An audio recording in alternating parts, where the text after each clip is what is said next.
Como todos podem ver, eu estou aqui com um volante, um guidão, como quiser chamar, como queira chamar. Um instrumento, né, presente em todo veículo. Ele tem que estar lá. Ele dá a rota. Quando nós seguramos o volante, nós estamos dando direção para um carro. E ele é indispensável. Nós já vimos aí, na tristeza de muitos, acidentes porque a direção foi perdida, porque o motorista perdeu o controle, porque quebrou a barra. É muito importante ter direção no carro. Quando isso não acontece, ele pode virar uma arma mortal. Não é diferente em outras áreas, como por exemplo na igreja. Uma igreja precisa de direção, precisa saber para onde está indo, precisa de uma rota, precisa ser madura para caminhar. E pessoas precisam assumir essa direção. Uma igreja sem direção, uma igreja que não tem ninguém lhe dando o sentido para onde ir, pode acabar em morte, pode acabar em fracasso, em declínio. Agora, hoje, nesse 17º dia de propósito, eu quero deixar essa mensagem para o seu coração. Se você estiver lendo o seu livro, você vai perceber que o tema de hoje é quando o discipulado não acontece. E quando o discipulado não acontece, certamente a direção é perdida, a rota é perdida. A palavra de Deus, lá em Atos dos Apóstolos, no capítulo 2, versículo 42, um versículo muito conhecido por nós, fala da igreja, como ela estava naqueles dias. Eles perseveravam na doutrina dos apóstolos. E aquele era o começo, no ensino dos apóstolos. Partindo pão de casa em casa, se relacionando na frente do templo. Eles estavam se relacionando em discipulado. Havia comunhão, havia base de ensino. O ensino era praticado, era transferido. As pessoas estavam de acordo com aquilo que era ensinado. O discipulado é essa transferência de ensino. Paulo disse, ensina, Timóteo, o que eu te passei, o que eu transferi para você, ensina a homens fiéis.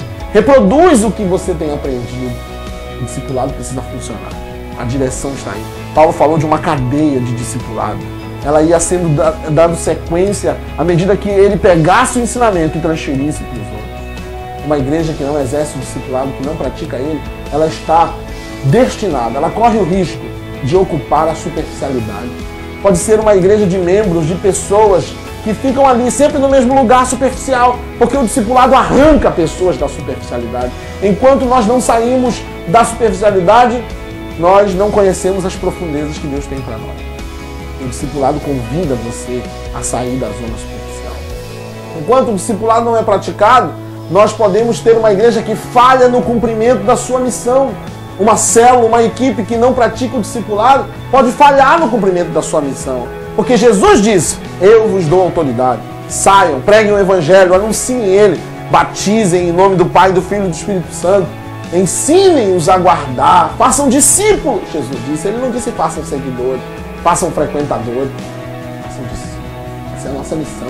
Nós não podemos falhar no cumprimento dela. A igreja foi deixada para nós, nos nossos dias. Nós assumimos a responsabilidade de conduzi-la. Isso é um privilégio, ao mesmo tempo que é um privilégio, traz sobre nós um peso de responsabilidade. Se o discipulado não é praticado, nós podemos falhar no cumprimento da nossa missão. Se o discipulado não é praticado, nós corremos o risco de fazer com que pessoas não passem pela experiência da transformação. Quando o discipulado não é praticado, as pessoas às vezes vivem até pequenas mudanças, mas nunca se convertem, nunca seguem Jesus em tudo que devem ser. Quando o discipulado não é praticado, nós podemos estar abrindo mão de cuidar de uma geração, de deixar uma geração de lado. A geração que está diante de nós, ela só tem uma saída. Ela precisa ser cuidada por nós. Nós somos a última geração. Nós gritamos isso. Isso não é à toa. É porque de fato somos a última. Só nós podemos responder a essa geração. Esse era o modelo que Jesus praticava. Esse era o modelo e ele funcionava. E quando nós não praticamos o discipulado, nós estamos deixando de lado esse modelo. Nós não podemos abrir mão dele. Quero chamar a sua atenção para esse dia de propósito, para que você esteja concentrado nisso.